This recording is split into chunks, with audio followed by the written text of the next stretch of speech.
L'improvisation, la créativité me donne à moi l'espérance qu'on peut à tout instant créer tout ou beaucoup avec rien ou peu.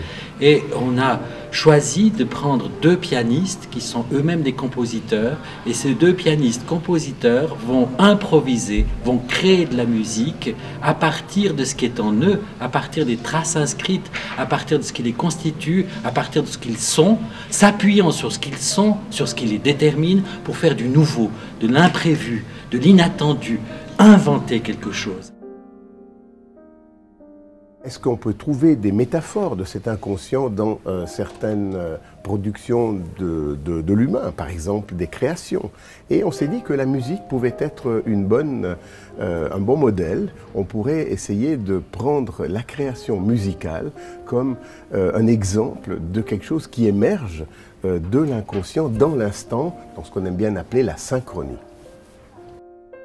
Donc on part de rien, du néant, hein, d'un abîme, j'exagère un peu, mais de rien, et à partir de là, on va, en étant à la fois récepteur et émetteur, à deux pianos, on va créer une composition instantanée, à partir de rien, de l'aléatoire.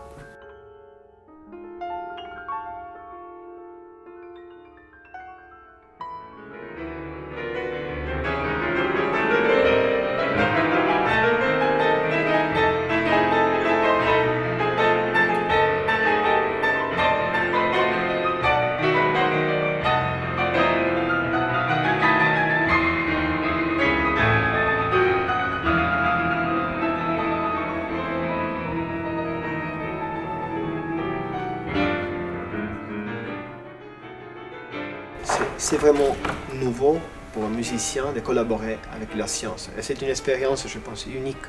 Et finalement découvrir ce qu'on passe dans notre cerveau pendant la créativité et pendant une exécution musicale. Alors on s'est demandé, qu'est-ce qui se passe dans le cerveau pendant ces moments d'improvisation musicale? Est-ce qu'il serait possible de visualiser l'activité cérébrale pendant ces instants qui correspondent à une synchronie, qui correspondent éventuellement à l'émergence d'une créativité?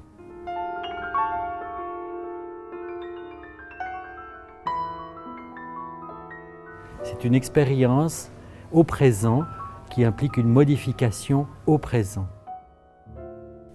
Dans le fond, le grand enjeu de ces improvisations, c'est d'exprimer l'inexprimable. Alors, c'est paradoxal de le faire, mais c'est comme ça que je le ressens. Avec nos notes, avec les tensions harmoniques ou mélodiques ou rythmiques, exprimer l'inexprimable de l'être, ses émotions.